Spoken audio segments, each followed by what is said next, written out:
Bonjour à tous. Oui, effectivement, enchanté en tout cas de se joindre avec mon ami Thibaut. On va vous faire une présentation, on va essayer de la rendre dynamique et un peu rock'n'roll, dans un contexte qui n'est pas forcément évident, hein, qui est celui de 2020, comme le dit la couverture du Times. On va peut-être le barrer, celui-ci, et pas trop le garder en mémoire. L'idée, effectivement, c'est de pouvoir, dans un premier temps, revenir sur cette année et sur certains points en tout cas qui éveille en tout cas plus que notre curiosité, mais qui montre certaines tendances et je pense que tout le monde a été à l'écoute, des informations, d'un certain nombre de choses qui sont faites, pour relancer, aussi bien l'activité, mais pour aussi, mettre en avant le digital. Et d'ailleurs, j'ai écouté encore ce matin là, heu monsieur Kenny, là, le responsable de Business France, qui expliquait aussi toute une série de mesures qui étaient mises en avant pour faciliter l'accès au digital. Donc voilà, on va revenir donc sur ces éléments-là. Le premier slide est un slide qui est issu d'une étude de chez Twilio qui est assez intéressante, qui reprend en fait auprès de plus de 5000 clients finalement essayer de voir, de connaître un petit peu leur ressenti au regard de cette crise et si finalement cette crise n'a pas un petit peu entaché des volontés ou en tout cas arrêté plus ou moins tout ce qui est lié à des projets digitales au regard de la transformation digitale et finalement le retour est plutôt intéressant et excellent. C'est que je crois que le nouveau normal, hein, ce qu'on appelle le new normal, sera évidemment très différent. Et de fait, le digital aura une place encore plus importante et encore plus importante au regard de notre écosystème en France, qui, comme on le sait, était peut-être un petit peu en retard sur certains points, puisque on reprenait cette année, là, dans un précédent webinaire qu'on avait fait ensemble avec Nuxeo, qu'une étude de PwC montrait que l'engagement de la transformation digitale n'était pas si énorme que ça et que et que les plans à 5 ans voilà, se faisaient attendre. Donc en tout cas, tout le monde est parfaitement motivé auprès des clients pour démarrer cette transformation. Heu, Faisant suite à ce constat, j'ai trouvé cette agrégation d'informations là qui est faite que j'ai retrouvée sur un site là qui est a assez intéressante, qui regroupe quelques chiffres clés que je pense que la plupart d'entre vous ont sans doute entendu à travers les différents médias et au regard notamment de tout ce qui est e-commerce, hein.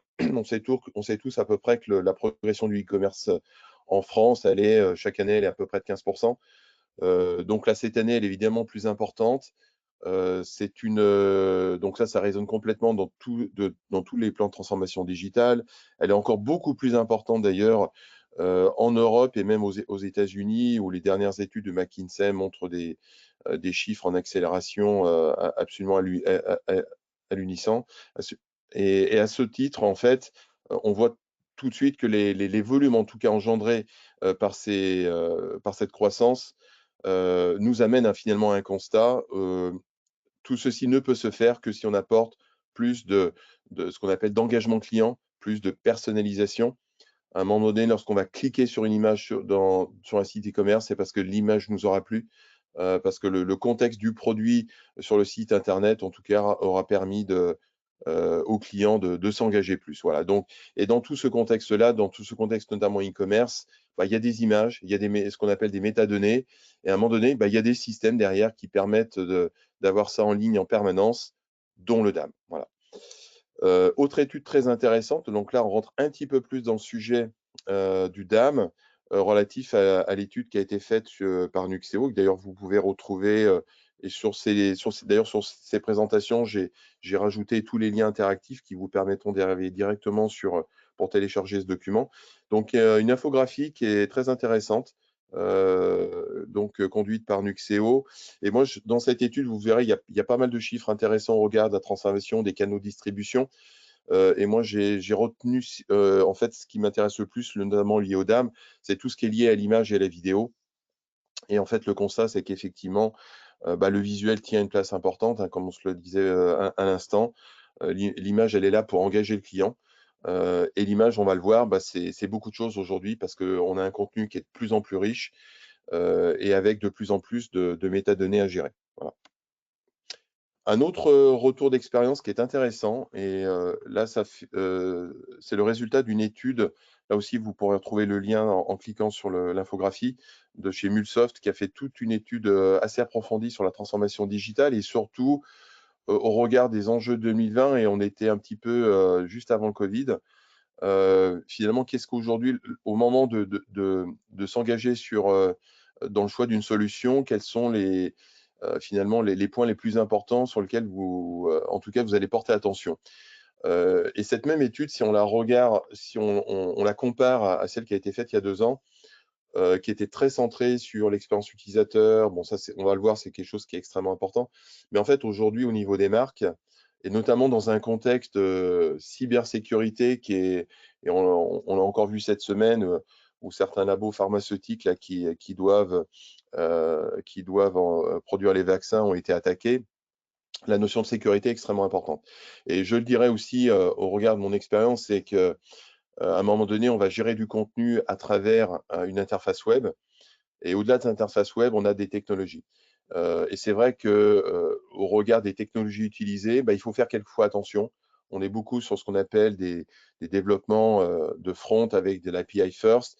Et donc la vulnérabilité est forcément est toujours une question.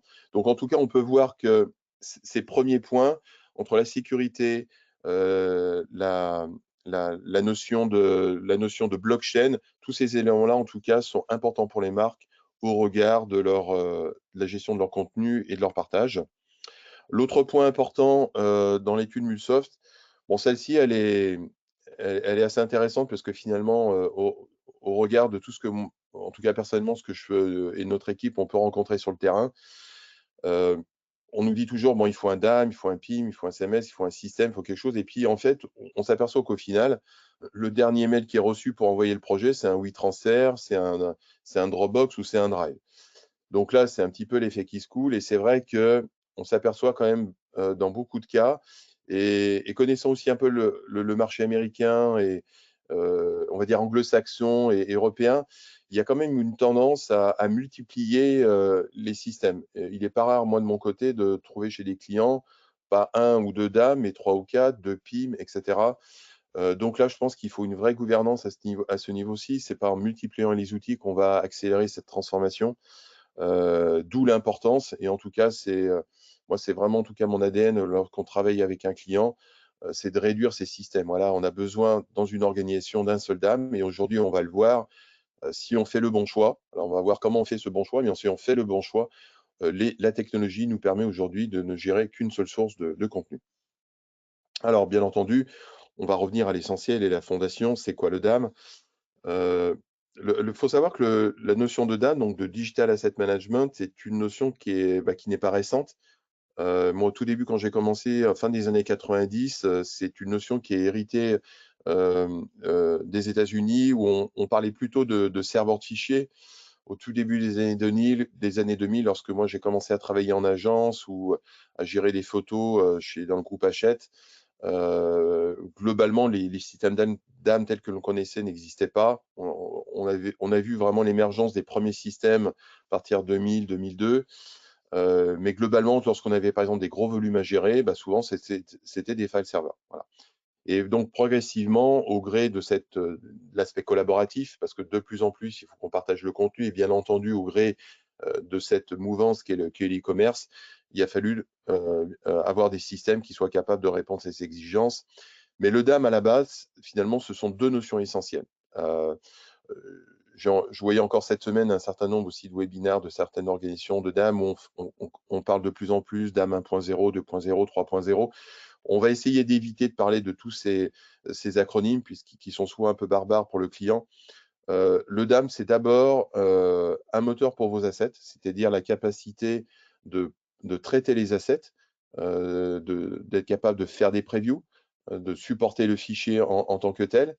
Et on va le voir avec des contenus qui sont extrêmement riches. Donc là, c'est un moteur pour les assets.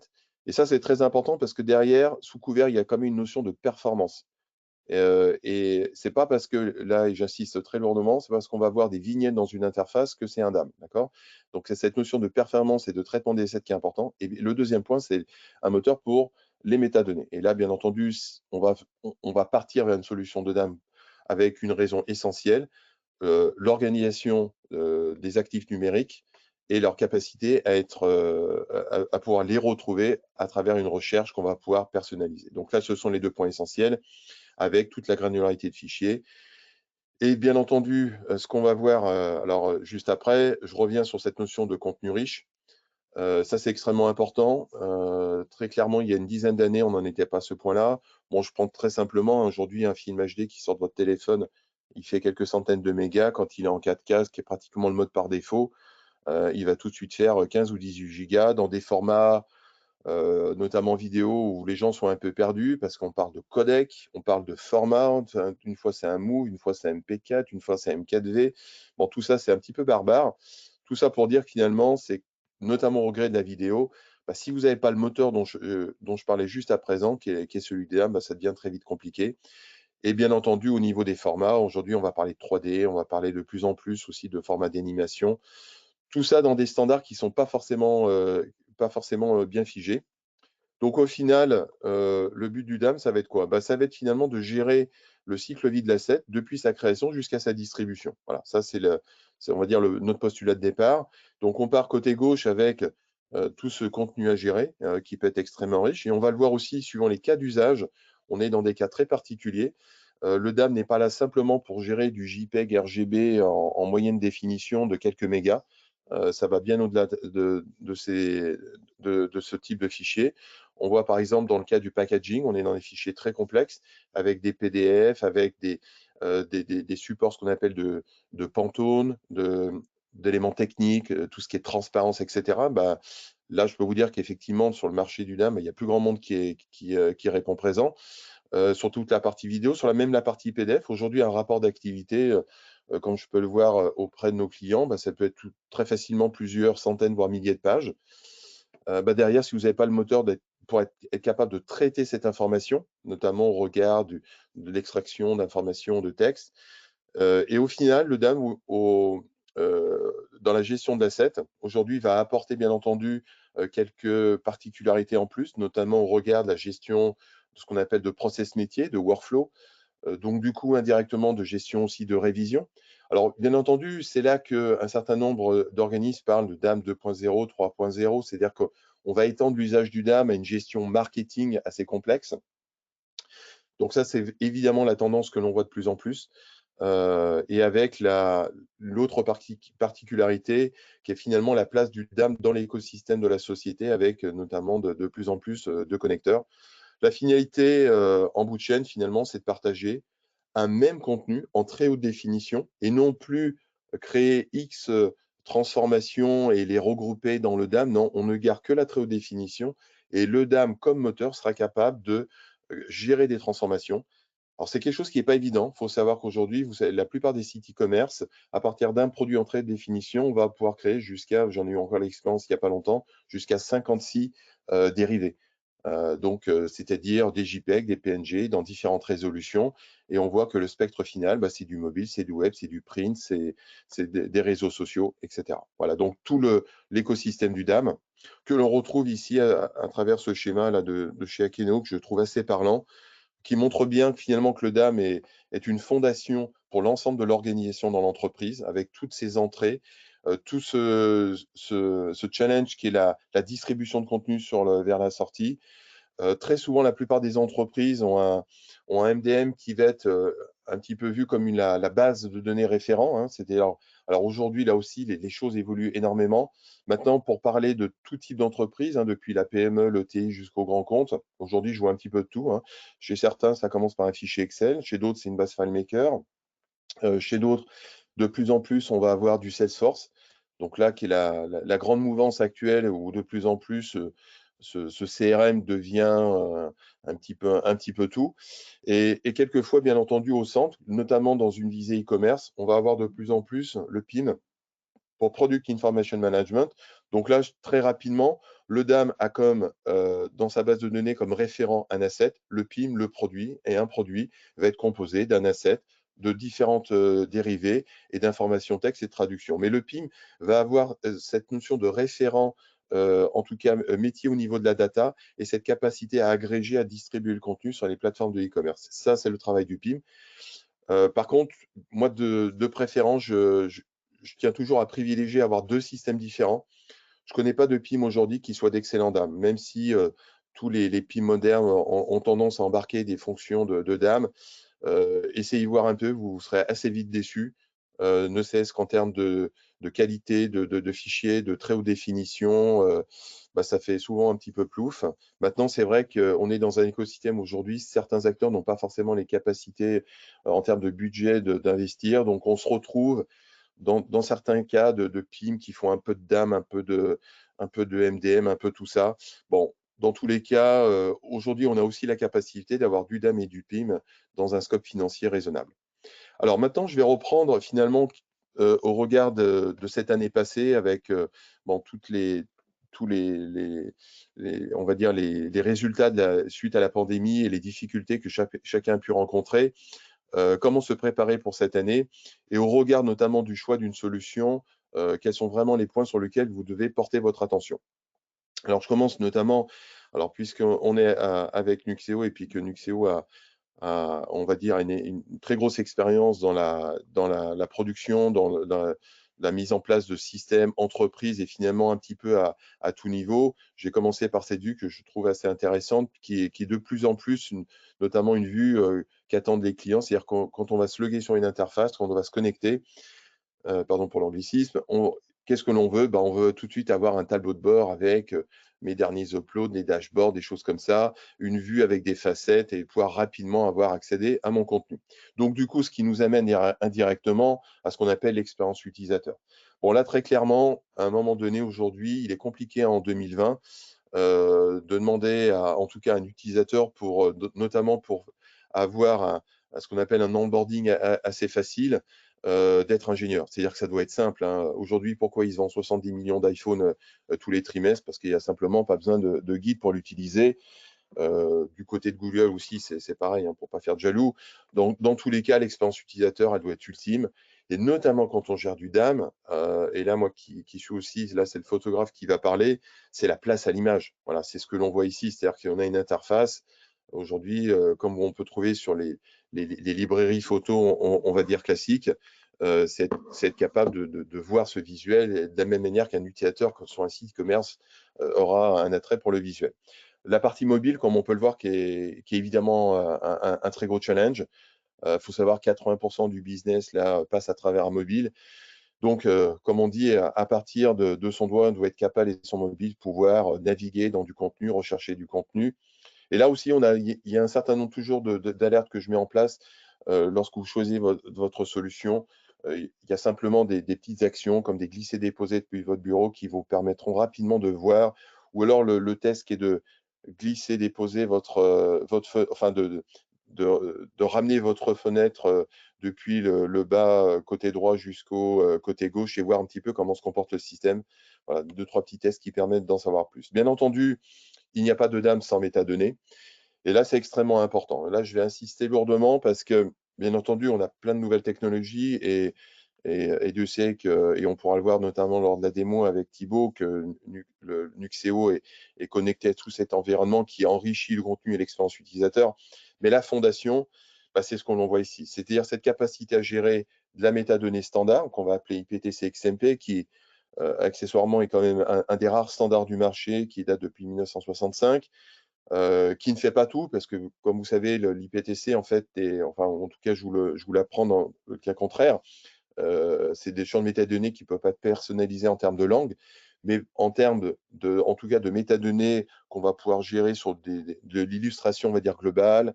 En tout cas, c'est assez intéressant. On peut la sauver dans les fichiers, donc avoir un tout en un entre fichiers et métadonnées.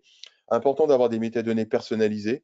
Donc là, ça va être aussi un des éléments majeurs dans le choix de votre solution. Et là, j'insiste lourdement, pour éviter tout ce qui peut être coût caché en termes de service, c'est votre capacité, en tout cas, à pouvoir personnaliser vous-même vos métadonnées. Puisque chaque client a sa propre histoire, son propre contexte, il faut être capable de personnaliser les métadonnées de votre projet. Et là,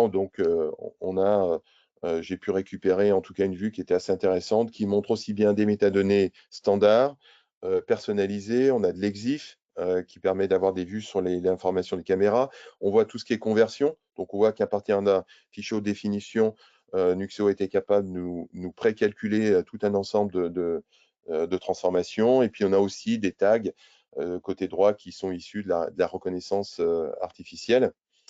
L'autre point essentiel, et là c'est quelque chose aussi, là, en tout cas moi avec mes équipes, sur lequel on est extrêmement attaché, et d'ailleurs on fait très souvent de la formation sur le droit d'usage, puisque finalement l'accès au visuel, notamment simplement à travers une recherche Google, je pense que beaucoup d'entre vous ont souvent récupéré une photo, l'ont mis sur un site internet, une présentation, sans se poser trop la question, est-ce que j'ai le droit de l'utiliser? Donc ça, c'est évidemment important. Une photo, c'est comme une fonte, hein, c'est pareil, il y a un droit d'usage. Et là aussi, il va falloir voir dans le cadre des solutions dans lesquelles vous investisserez, il faudra voir effectivement si le système, investissez plutôt, si le système permet de gérer ce crédit, ce copyright et ce droit d'utilisation. Alors, on a aujourd'hui un certain nombre de technologies qui le permettent. Thibaut nous en parlera plus, mais la plateforme Nuxeo permet aussi des intégrations tierces et divers. Alors, on a plusieurs systèmes sur le marché, hein, ça va des FADET, des IMATAG, des Digimarc. En tout cas, on regarde votre contenu, c'est définitivement une question qu'il faut à un moment donné se poser. Alors, bien entendu, on va parler de l'intelligence artificielle, non pas en termes de buzz, mais plutôt d'expérience utilisateur. Et là, ce qui est assez intéressant, et notamment, d'ailleurs, je vous encourage à lire parce que Nukéo a produit 2-3 livres blancs à ce sujet-là. L'intelligence artificielle, c'est pas simplement extraire des mots-clés, les mettre en anglais et puis dire, bah voilà, votre problème d'indexation est réglé. Voilà. Ça serait prendre le problème par le mauvais bout. Et aujourd'hui, on va plutôt essayer d'apporter une expérience bien précise. Par exemple, être en capacité d'extraire des mots-clés pour pouvoir les mapper, ce qu'on appelle à des plans de classement. Donc, faire quelque chose, un mix entre l'indexation personnalisée et puis l'intelligence artificielle. Et puis aussi être capable finalement d'apporter des éléments de décision à travers des process métiers que l'on pourrait avoir dans le système, que l'on va avoir juste après. Donc voilà, donc ça c'est l'intelligence artificielle. Alors sans reprendre le propos de Luc Julia, que je cite assez souvent, qui est le CTO de Samsung et qui dit que globalement l'intelligence artificielle n'existera pas, je précise dans un contexte notamment automobile. Je pense que dans tous les cas, et ça va être l'intelligence de l'éditeur, d'associer ces technologies au regard d'une expérience client, mais de le faire avec en bonne intelligence, c'est-à-dire au regard d'une expérience client et de ce qu'attend le client en tant que tel. Et donc, ça nous amène évidemment à ce 5e point qui est toute la partie de process métier. Alors, à ce jeu-là, très souvent, au regard des échanges en tout cas, nous, qu'on peut avoir avec les clients, c'est vrai que les gens vont chercher un DAM, mais quelquefois un petit peu finalement, comment donner accès à l'ensemble de mes chefs de projet, à l'ensemble de mes clients et être en capacité de valider du contenu. Alors à ce jeu-là, il y a plusieurs approches. Je dirais que 90% de l'approche, en tout cas de la plupart des éditeurs, ça va être de faire rapidement une collection, de mettre un utilisateur, de la partager et puis dire est-ce que vous êtes d'accord ou pas. Bon, ça peut fonctionner dans un certain cas. Bon, vous me direz que c'est aussi quelque chose qu'on trouve assez bêtement avec les gens finalement qui ont un système et qui vont faire un WeTransfer, envoyer un mail en disant est-ce que tiens j'ai les fichiers, est-ce que ça te va? Maintenant, on peut avoir une approche plus entreprise et de se dire que finalement le process de décision finalement dans une entreprise ou dans une relation entre l'entreprise, l'agence et le client, bah, elle va passer à travers des cycles de validation. Et là, c'est ce que l'on voit en tout cas représenté, c'est cette capacité dans le système. Donc là, autant vous dire que le spectre de solutions se réduit très fortement sur le marché, de pouvoir modéliser finalement à travers ce qu'on appelle des jalons, des milestones en anglais, des étapes de validation, validation interne, validation agence, validation avant publication, dans lequel on va rajouter des utilisateurs avec différents rôles en tant que contributeur, validation ou ce qu'on appelle gatekeeper, quelqu'un qui sera capable en tout cas de débloquer une situation lors de la validation d'un contenu. Donc là, ça c'est quelque chose véritablement qui est de plus en plus en vogue, mais qui n'est pas forcément aussi non plus bien abordé par la plupart des solutions du marché. Alors, on ne saurait parler, bien entendu, en tout cas d'avenir et de solutions en 2021 sans parler d'écosystème. Je crois que c'est véritablement la tendance et j'ai écouté encore, je suivais attentivement la semaine dernière le Dreamforce de Salesforce qui est un peu cette grande messe, alors qui était bien entendu cette année en mode virtuel. Aujourd'hui, l'écosystème client, il démarre depuis le donneur d'ordre, la création de campagne, et notamment chez Salesforce, voilà, il y a tout cet écosystème qui devient assez pléthorique. Mais à un moment donné, bien entendu, il va falloir se raccrocher à une solution de DAM, de PIM. Et comment on va le faire? On va le faire à travers ce qu'on appelle des services web, autrement dit, ce qu'on appelle API. Donc là aussi, c'est un élément extrêmement valorisant. Là aussi, tout le monde n'est pas égaux, hein, comme disait Bernard Shaw, devant ce point, c'est-à-dire que tout le monde, la plupart des solutions vont vous dire oui, on a une API, mais ça ne veut pas dire grand-chose. C'est-à-dire déjà, je pense que c'est important de challenger une API, c'est-à-dire véritablement de voir est-ce que l'API, la plupart d'entre elles vont être capables, on va pouvoir les requester, mais est-ce que notre API, elle va être capable aussi de faire du push? Parce qu'on est toujours dans cette interaction entre systèmes. J'envoie de l'information, mais je veux aussi recevoir de l'information. Donc là, c'est un élément qui est un peu technique, certes, mais je pense que dans votre cas de client, c'est important en tout cas d'embarquer des gens de la technique chez vous pour ne serait-ce que consulter un peu la documentation. Il ne faut pas hésiter à la demander lors des sessions de RSI, de RSP, afin d'être sûr qu'en tout cas, on part sur de bonnes bases. Et donc, ça nous amène indirectement à cet écosystème. Et là, je trouve que l'infographie Nuxeo est assez parlante pour elle-même. C'est-à-dire qu'on arrive dans le système qui, finalement, à un moment donné, au gré de l'expérience utilisateur, va devenir une agrégation de contenu issu de différentes sources. Et là, c'est l'intelligence aussi qu'on va avoir dans une solution. À un moment donné, je vois assez souvent, finalement, dans certains livres blancs et certains éditeurs qui vont se comparer. Là, le DAM, c'est mieux que le Dropbox. Le DAM, c'est mieux que machin. Je crois que la donne, elle n'est pas là. Et en fait, la plupart font fausse route. On ne peut pas aller contre des choses qui sont évidemment peu chères, etc., comme les Dropbox, les Drive, les WeTransfer. Mais l'intelligence d'un éditeur, ça va être quoi? Ça va être comprendre finalement le fonctionnement d'un client qui est aujourd'hui avec des contributeurs qui vont dans tous les sens et qui sont partout, hein. C'est-à-dire que de la même manière qu'on dit que la donnée est partout, le client il doit interagir avec du monde qui se trouve sur différents supports partout dans le monde. Donc l'intelligence du système, ça va être cette capacité d'agréger ces différentes sources et finalement d'unifier tout ça à travers une même interface. Voilà, c'est ce qu'on appelle l'écosystème.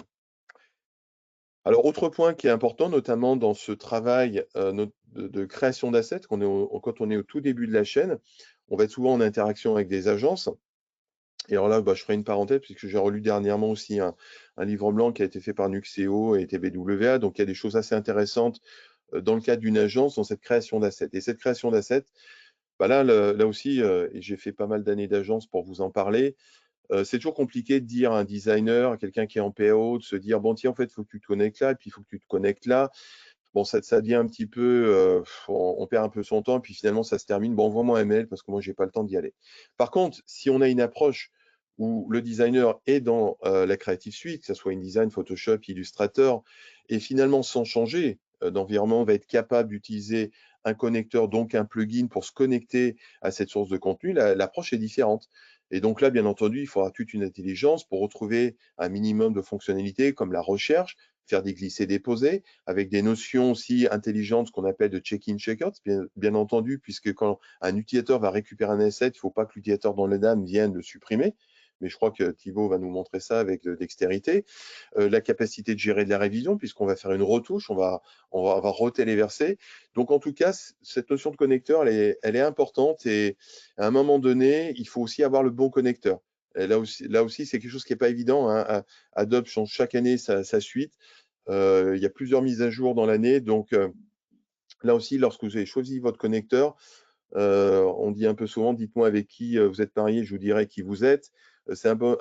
Il est bon de voir en tout cas avec quelle société l'éditeur travaille et important de vérifier que ce n'est pas un petit développement fait au coin de la table.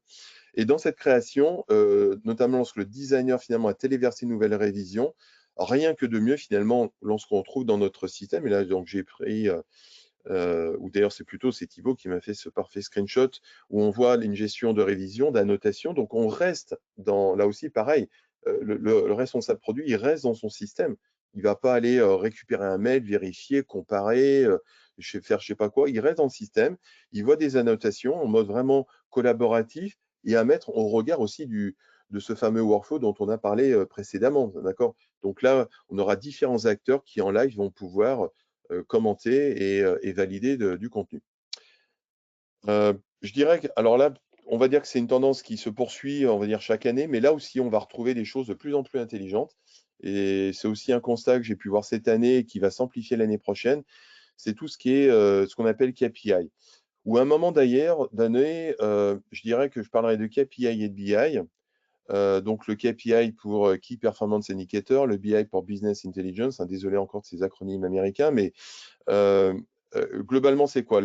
La plupart des solutions aujourd'hui vont vous proposer des choses assez bateaux qui vont consister à dire finalement qui s'est connecté quand et comment globalement, quelle est l'activité de mon système. Bon, ça c'est bien, mais bon, ça apporte pas grand-chose en termes de, on va dire, de business et puis de valorisation pour le retour sur investissement de la solution. Et là, comme on peut le voir sur cette capture écran, on va pouvoir notamment créer des fonctionnalités que va apporter le système à travers cette notion de process métier, de workflow, de validation de contenu. On va pouvoir apporter finalement lors de la gestion d'une campagne marketing, euh, mesurer finalement là où on a à un moment donné la validation a tardé parce qu'il y a eu un problème. Donc on va apporter beaucoup plus d'informations sur la validation et le process de validation et les temps de validation au regard d'un projet. Donc là, c'est ce qu'on appelle plus de BI et aujourd'hui, là aussi, on va pouvoir agréger plein d'informations. Quand on fait du BI, on va récupérer des métadonnées, de l'information des métadonnées du DAM, des métadonnées de systèmes tiers donc voilà, donc très intéressant. Et bien entendu, à un moment donné, lorsqu'on va vouloir partir vers une solution, on va se poser la question cloud or not cloud. Hein, c'est une grande question existentielle. Évidemment, aujourd'hui, beaucoup de questions se posent au regard, à partir du moment où on va partir sur le cloud, ne serait-ce qu'en termes de protection des données. Bon, je sais que ces temps-ci, on est plutôt dans une tendance à dire Amazon, c'est pas bien parce que voilà, bon, il faut savoir que globalement, tout le monde est à peu près logé à la même enseigne. Donc le choix après d'une plateforme Azure, Amazon ou Google, je dirais peu importe, ça va être très souvent lié à une notion de gouvernance. C'est vrai que je vois en France plutôt une appétence pour la partie Azure. Bon, voilà, on va dire que c'est dans la mouvance actuelle. Peut-être que demain ça peut changer. Après, suivant votre positionnement sur le marché, le côté international, AWS peut être aussi, en tout cas, une parfaite solution. Et dans certains cas, parce que certains métiers exigent aussi beaucoup de gestion de contenu assez volumineuse, on peut être dans des systèmes hybrides, voire encore en mode on-premise. Voilà. En tout cas, la mouvance, elle va vers, évidemment de plus en plus l'utilisation du cloud pour de l'application web et pas simplement du site web.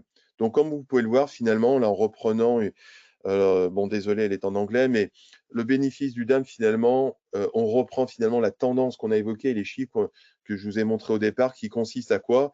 Bah, finalement, au regard de l'engagement client, on veut un système qui soit capable de mettre en avant, de personnaliser ce contenu pour plus de ventes, dans le cas du e-commerce, pour plus de clics. Donc, on parle finalement de en tout cas de gestion de la marque, d'engagement. Ce sont vraiment les éléments clés aujourd'hui qui permettent aux dames, en tout cas, d'être le support complet de votre transformation digitale.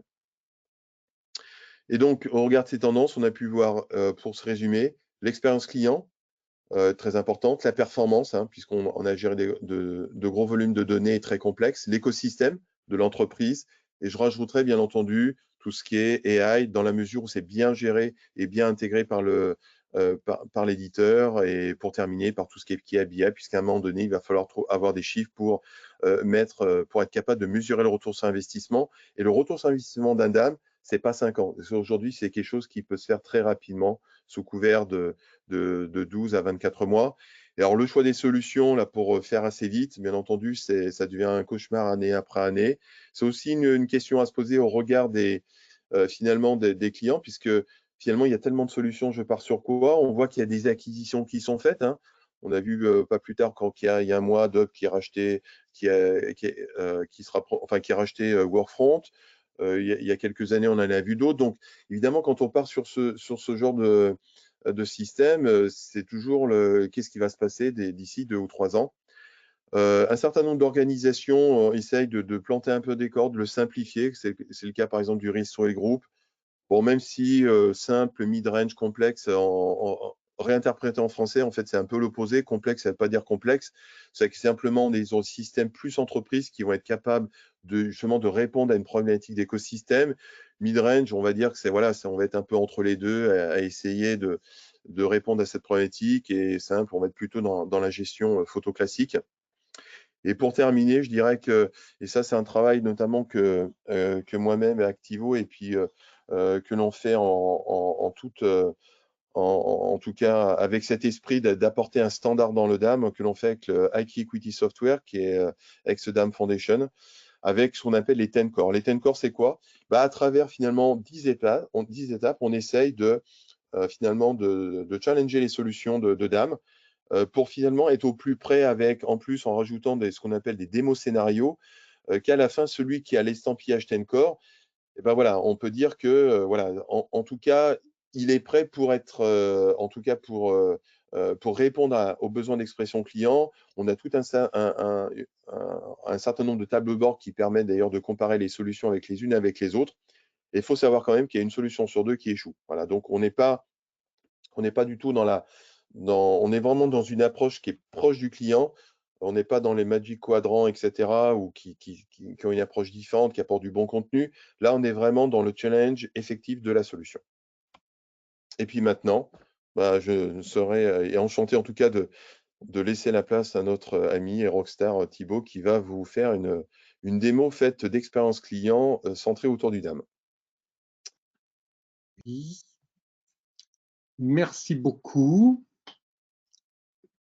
Je t'ai pris un peu de temps, j'espère que tu auras assez de temps pour la suite. Non, mais c'est pas grave, on va faire durer. Moi, ma démo dure 2h40, mais ça va aller, on va Bon, ok, faire bon. avec. Non, oui, bonjour tout le monde. Donc, merci beaucoup, Frédéric, pour tout ça. Le flux complet de la démo prend effectivement 45 minutes à 1 heure quand on le joue complètement avec toutes les explications. Alors, je vais en fait ne pas jouer le flux complet. Je vais quand même montrer tous ces différents personas. Alors, on va Pour... déjà peut-être voir ton écran parce que pour l'instant, c'est moi qui présente. C'est Non, c'est vrai. bon. C'est bon, c'est On le bon. voit, non? Non, non, oui. On voit mon écran. Ah, Oui, c'est oui, bon, ouais. c'est En bon. fait, ouais. Ah oui, Ok. je me suis dit, ça y est, j'avais fait encore une faute du débutant. J'en étais où? Ah oui, voilà. Donc, je vais quand même me loguer en tant que différents personnages ici pour montrer différents accès, notamment Bob qui va créer un asset dans Photoshop et qui a une particularité, c'est qu'il voudrait éviter d'aller le plus possible dans le navigateur. Il veut rester, son boulot, c'est créer des assets, créer du contenu, mais par contre, aller naviguer, chercher tout ça, il ne veut pas trop. Donc, Alice va créer un projet marketing, Bob va ajouter une image, Jane va rapidement le revoir, je vais très très rapidement passer sur les annotations. Alice, au bout du compte, va approuver, faire la dernière étape, et en fait, on aura Alan qui a besoin d'images pour sa campagne marketing et vous allez voir une interface complètement différente. Donc, on est Régnier, une société qui fait des articles de sport. Donc, je me log comme Alice.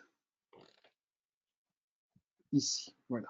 Donc, j'ai différentes personas dans Chrome, comme ça, il n'y a pas besoin de trop login, logout. Donc, comme je vous l'ai dit, normalement, la démo prend beaucoup de temps. On passe du temps à expliquer l'interface. Je vous montrerai que ça, par exemple, cette interface de homepage est complètement configurable directement dans l'interface d'administration du système. Donc, on a ici des images qui disent aux utilisateurs ce sur quoi Régnier est en train de travailler, des barres de boutons, etc. Et Frédéric, en ayant parlé, je voudrais vous montrer rapidement la recherche. Ce genre de choses se construit en littéralement 5 minutes dans Nuxeo. Donc, je veux dire, je cherche les images de Régnier qui concernent des vestes de la saison printemps-été en 2021. Et voilà, en 5 secondes, c'est trouvé. Et on a notre image. Donc, on a une interface ici qu'on a configurée pour montrer principalement l'image, plein de boutons pour crop l'image, la copier, la dupliquer, watermarker, faire des workflows. Et comme Frédéric en parlait, les métadonnées qui sont donc très importants. Donc, on a plein de données sur le produit, y compris des liens. Donc, cet asset fait partie d'un produit qui contient une description. On peut exporter la description, faire un PDF, afficher les images dedans pour générer un flyer, etc., etc. Donc, on crée dans Nuxeo plein de liens entre les documents et on navigue de l'un à l'autre. Les droits numériques, il en a parlé. Dans celui-là, on prend un exemple où on a le droit de modifier jusqu'au 31 juillet 2021 et après, cet asset disparaîtra. Seuls des administrateurs pourront le voir et l'utiliser. Je vous parlerai des tags parce qu'ils sont automatiques ici avec l'intelligence artificielle et on a aussi des informations telles que les couleurs dominantes. Ça aussi, j'en parlais, c'est aussi de l'intelligence artificielle qui est mise en œuvre dès qu'on télécharge l'image. Enfin, on a effectivement l'extraction des métadonnées de l'image, ici IPTC et EXIF, y compris les mots-clés qui sont dans l'EXIF. Vous pouvez aussi extraire n'importe quel type. Mais si par exemple je veux chercher rapidement sur le mot-clé qui était imagination, vous voyez, je trouve très rapidement tous mes assets qui contiennent imagination quelque part. Maintenant, j'en viens à Alice qui crée son nouveau projet. Donc, elle crée un nouveau projet de marketing qui va être, par exemple, la campagne de l'hiver 2021. Alors, l'interface est responsive, comme on dit, et s'adapte. Voilà, si je le mets comme ça s'étire. C'est une campagne marketing qui doit être livrée dans 2 semaines. Qui participe? Jane pour vérifier l'asset et Bob pour les créer. Et enfin, des métadonnées. Donc, des listes de données que vous allez bien sûr modifier pour adapter à vos besoins. Jacket extrême, ici, pour adapter à vos besoins, à vos listes de données, etc., pour l'année 2021. Et toutes ces métadonnées, on va le voir, vont être automatiquement héritées par tous les assets qu'on va mettre dans ce projet marketing. Donc, on a ces informations-là. Maintenant, elle va créer le livrable. Donc, on va demander une image pour le site web. C'est donc une manière web. On assigne Bob et lui doit le faire en 1 semaine. Donc, vous voyez, tout ça configuré pour créer des tâches pour différents utilisateurs qui vont évoluer en fonction de la progression de tout ce workflow. Donc ici, j'en ai terminé pour cette très courte démo pour Alice. Et en fait, Bob a reçu un mail, une notification, je vais tout cacher comme ça, on ne sera pas embêté. Il a reçu une notification et maintenant il peut travailler avec Nuxeo Drive. Donc Nuxeo Drive, c'est notre outil de synchronisation desktop. Donc vous voyez que Bob n'a rien fait de spécial. Pourtant, il a déjà synchronisé avec son desktop le projet et le délivrable, qui pour le moment est vide, bien évidemment. Donc lui, Bob, il veut travailler sur cette photo. Donc voilà, elle s'est ouverte là. Ah oui, au passage, vous avez le connecteur Adobe ici qui est là, donc Bob aurait pu aussi chercher des images dans le repos, les glisser, déposer ici, les modifier. Ça fonctionne parfaitement avec InDesign et Illustrator. Vous pouvez garder le lien avec l'asset original ou juste en faire une copie, etc., pour faire une liaison très intime entre la suite Adobe et le repos Nuxeo. Ici, dans notre exemple, il va juste modifier ça. Alors, je ne suis pas du tout un expert Photoshop. Donc, tout ce que je sais faire, c'est… Alors, je vais ouvrir ça. Je veux mettre un logo, ici, et puis une petite zone de texte pour ajouter quelque chose.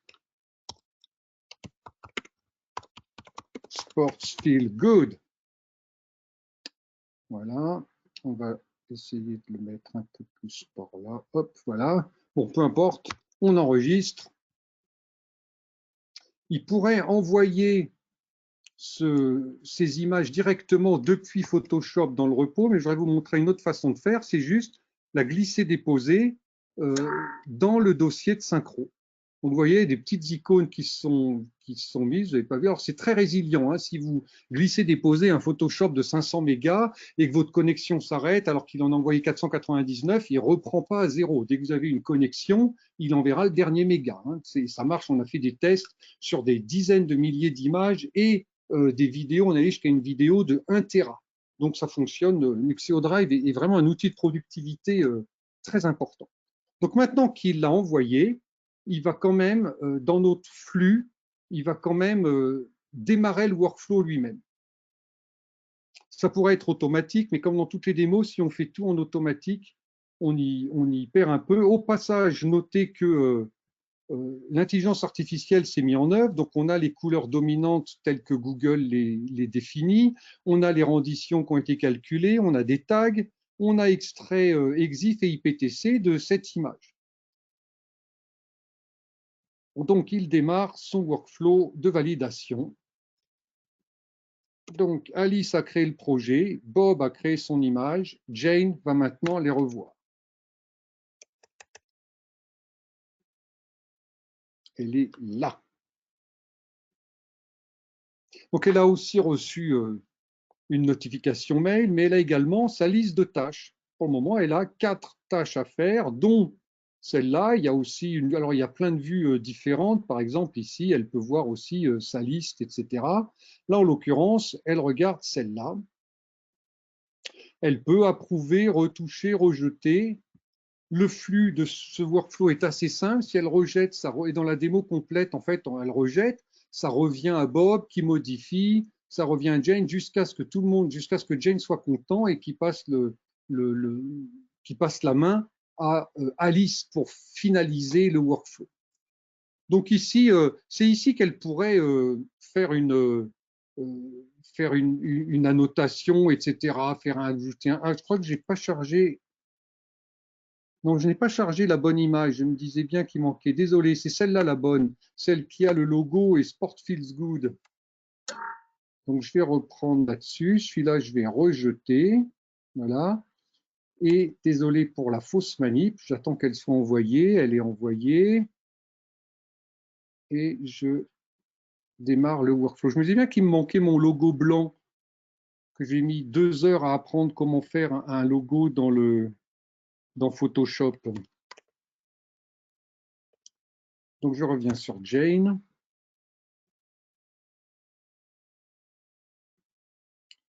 qui a sa revue artistique. Voilà, ce coup-ci, on a le bon. Donc elle pourrait annoter, ajouter une flèche et dire, voilà, ça, ici, en fait, je voudrais décaler, non, je vais dire aligner à droite, par exemple, à gauche de la photo, en haut à gauche, etc.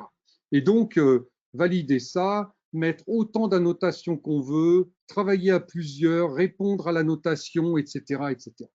Dans notre exemple ici, on ne va pas enregistrer tout ça, on va juste approuver directement. Je vais juste vous montrer la notation qui fonctionne aussi avec les vidéos et fonctionne également avec n'importe quel fichier texte si vous avez à annoter ce genre de fichier.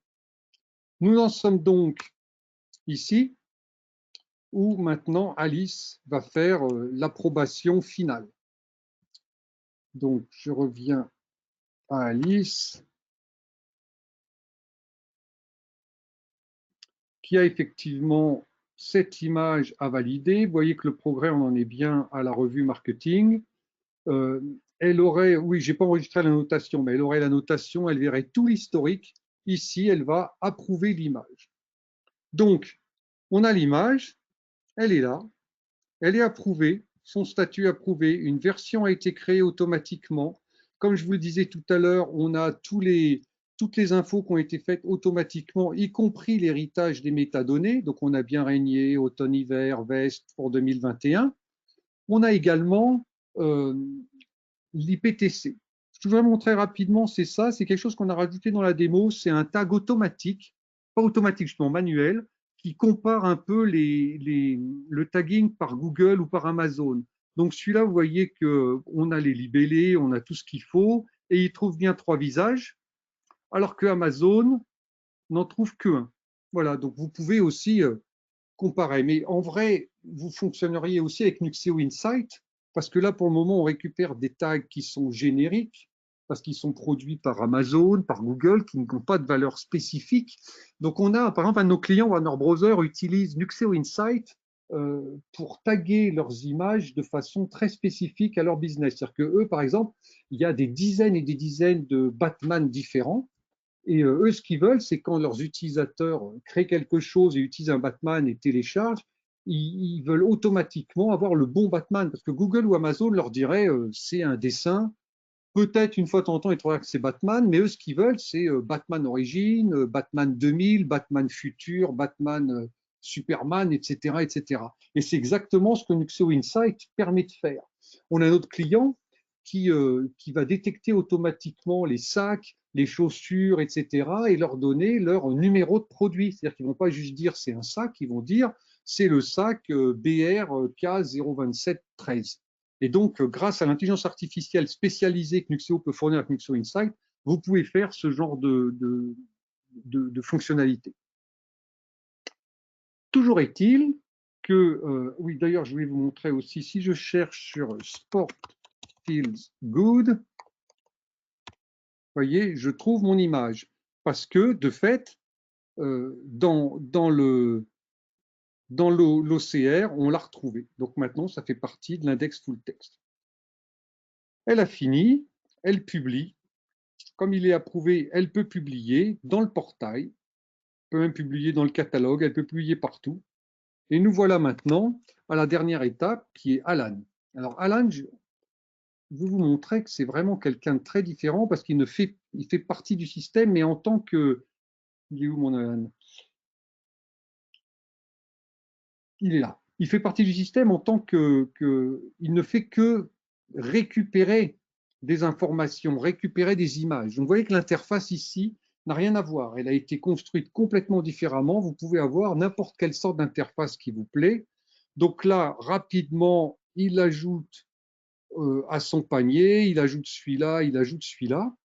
Quand son panier est prêt, il peut télécharger et il peut demander une rendition particulière, donc celui-là en Full HD et celui-là en médium.